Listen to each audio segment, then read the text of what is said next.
Welcome back to another report. So, Valorant has finally launched, and the reigning king of Twitch is actually finding things a bit more tricky out here in the real world. Crashes, lag, and issues with in-game rewards have severely tested the patience of the player base, while complaints around things like hero balance and stagnant gameplay, and even just the general identity of the game, have really taken a toll on the game's Metacritic page, which kind of has been bombed. Add into that dwindling viewership numbers around, well, possibly the worst timed launch ever, and Riot, well, suffice to say, they're going to have some work in their hands to actually reinvigorate Valorant and get it up on its feet. First up though, be sure to like and sub, it seriously does help us out, and after you've done watching this video, be sure to check out the one we just published on Take-Two's takedown and gutting of the Kerbal Space Program 2 studio, all something that they tried to use the virus to cover up, which is pretty scummy. Okay, with that said, let's get into the story. Well, here we go. So, despite being so dominant in its beta, Valorant's full launch has been surprisingly rocky, with the Americas launch being followed by reports of endless restarts, and then, well, Riot actually wanted Valorant to be to Brazil what League of Legends is to South Korea, which makes it rather unfortunate that Brazil was actually particularly hit by issues. Then, for EU, Asia Pacific, and Southeast Asia, emergency maintenance was needed, and this bit's really quite bad. They actually deployed the wrong build of the game in New Zealand, and because of that, they've actually had to pull it down for mature content, and now it's in ratings limbo. So that's how the immediate launch went. Not really ideal. The June 2nd release that actually happened, though, is a bit weird because it sure was earlier than what many expected from the announced summer 2020. Indeed, Riot actually brought the release date forward to only 5 days after beta. That means that they must have been confident that they could have handled the launch, but, well, clearly not. There's other problems too, though. In-game purchases have been messed up, with Valorant points not transferring from beta to live, and people not getting Battle Pass rewards, with Riot, of course, being on the case trying to fix that. And then generally, the skins are super expensive, and that's especially expensive for the mass market audience that Valorant is really trying to hit. The Prime skin bundle, as an example, has 5 skins for $70. What a deal. Now, that might not be hugely expensive if you think about LoL or Dota 2 skins, but for that broad appeal that Valorant's kind of aiming for, it seems a little bit steep. Now, let's get into some numbers. So, Twitch viewership has also dropped off since the beta and release. The closed beta averaged more than 3 times the game's peak release day viewership. Now, leaving aside that this week is, I think, quite obviously one of the worst times to launch a game, things like Twitch drops and the limited beta access aren't a thing anymore. And those were super big drivers of views, right? Like for Escape from Tarkov, which had Twitch drops, well, those drops actually helped make it Twitch's top game around the start of the year. Now, the exclusivity of the beta, right, that combined with, you know, of course, watching on Twitch giving you a way to get into the beta, and that just created this viewership generating machine. But of course, with the launch happening, that machine is no longer operating, and many of the partnered creators who sort of drove that machine, right, by being partnered with the drop system, well, they stopped playing the game once those drops were made available to anyone who was streaming the game. I mean, why would they stay if not for, you know, being part of a view-generating racket that boosted up their streams, right? For a lot of those people, it seems that Call of Duty Warzone just proved to be a more popular destination, with few actually returning for the Valorant launch. And I know that is just Twitch numbers, but those Twitch numbers can be major. Just have a think about the launch and follow-up period of Apex Legends and how that all mixed in. And I think it all does just go to show that Valorant's massive Twitch numbers may have been a bit of an artificial peak rather than the game's inherent appeal. And perhaps I would say for a game like Call of Duty Warzone, by being a battle royale and just the nature of a battle royale, well, there's just more of a story there for viewers, and perhaps that's something that's just going to do better for an average audience. At least, you know, like this in a non-esports setting, of course. Now, on that, actually, esports, what's that make you think of? Anti-cheat. And, well, yes, Valorant's anti-cheat system, Vanguard, is still not winning any fans for reasons we've already covered on this channel, even though, of course, it did help to take out many cheaters, and on that, we've actually been told that anybody who was caught cheating in beta will not be given amnesty for launch, so no, those accounts are actually banned for good. Now, let's move on to some general criticisms, and with those, the largest seems to be, I think, one of the most obvious ones, and that is that the game is, for many people, a weak CSGO copycat with a little bit of Paladins thrown in. I mean, come on, they've got an op, they've got a scout, right? It's very similar to Go. And looking at the user reviews, the consensus seems to be that Valorant adds little to a proven formula, while to a lot of players looking cheap and not playing super well. Now, that cheap remark, that is presumably coming from Valorant's emphasis on readability, right? Riot designed the game to run on pretty much any caliber of machine, and the game is presented in a way to achieve that, and also a very simplistic, easy to read, uncluttered style, so that gameplay is more readable. Now, I've got to be honest with you, the people who are not happy about the visuals, I personally disagree with them strongly. I really like the visuals being tailored to the gameplay, but obviously a lot of people would disagree with me there, and that is being reflected in reviews. Then finally, there are also some balance issues with like heroes, and there's even like sites at this stage, you know, talking about details for glitches and broken abilities and stuff like that generally is hurting the integrity of gameplay.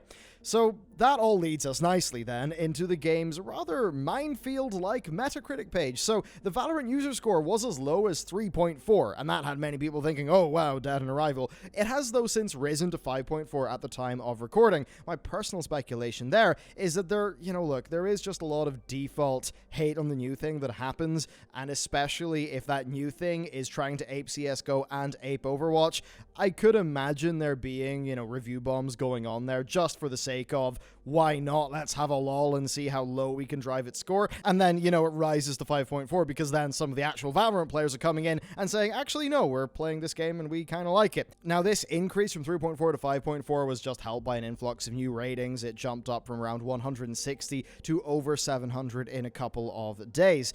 And there certainly are plenty of troll reviews, I think, that's for sure, but there do seem to be a lot of authentic mixed ones as well that are lamenting the game's various issues. The graphics are a constant sticking point, as is what some people are saying is the plodding nature of the gameplay, and basically that the game seems to add little to the CSGO formula that it leans so heavily on is another point of contention for people, and it's actually one of the reasons that popular streamers like, say, Summit1G are actually moving away from the game. Now, those things I'd say are, they are valid criticisms. I think we'll just have to see if Riot will be humble enough to understand them and to adapt, or if they'll just dismiss them. I mean, it's Riot. They are a funky bunch when it comes to dealing with the community, I'll say that much.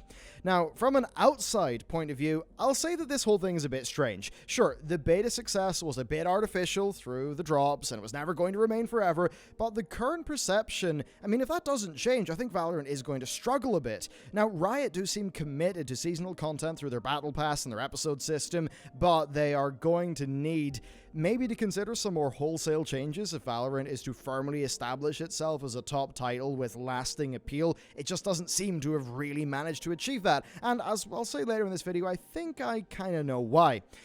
Basically, right, the game, it's not doing enough to differentiate itself from CSGO now that it's in players' hands, and, well, CSGO has been out for quite some time now, so players who are looking for that experience, CSGO-style gameplay, they're going to stay there. Now, where Valorant can differentiate itself from CSGO, I will say, is by Riot being better at updates. So if the new content and the balance changes can appear in a consistent and genuinely impactful way that's understanding the community, then Valorant could prove itself miles ahead of CSGO at the level of it being an effectively ran service. But that will take time though, and we don't have much proof yet.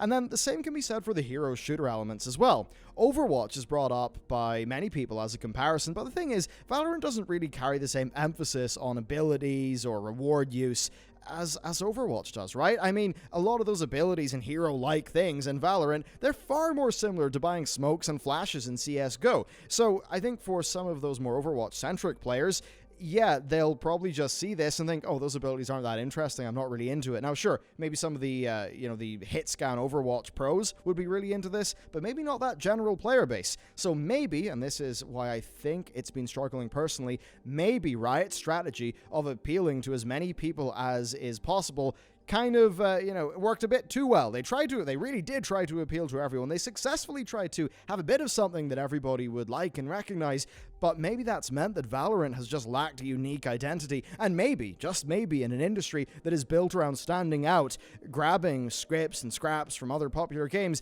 isn't really going to work well in the long run unless those elements can come together to make something that feels very new. And that's where I'd say Blizzard at least traditionally did well, where they would borrow elements from loads and loads of different games, but they would bring them together really well. Or like how with Apple basically never invent new technology, but what they do is they bring a whole bunch of things together and they do it pretty well. It seems like Riot has just brought that stuff together, and maybe they've done it pretty well with the game, but what they've ended up making just doesn't seem to feel that transformative or really have a unique essence that a particular audience is really into. Now, this all does sound very doom and gloom, and we're only a few days into release. I get that. Riot have every opportunity to recover here, and unlike many other companies, I think Riot have the will and the money to actually see it through and to try, right? Like, this going down badly in the long run, that would derail so much of their company roadmap, the S in Riot Games actually meaning something.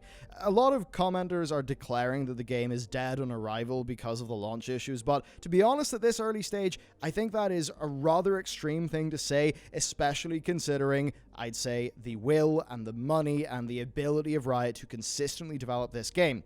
So this could really just be them starting off on the wrong foot, and that, the Valorant team's sort of decades-long commitment that they talked about will mean that they do have the will and the money to actually bounce back and make good on this. Certainly, I hope they do, because, you know what, more competition is a good thing. If this can put a little bit of a fire under Overwatch, Paladins, and CSGO, then hey, maybe it would actually have those companies be forced to, try a little bit harder, and that would probably be a good thing. But that is it for this video, and I'm going to leave you pretty quickly.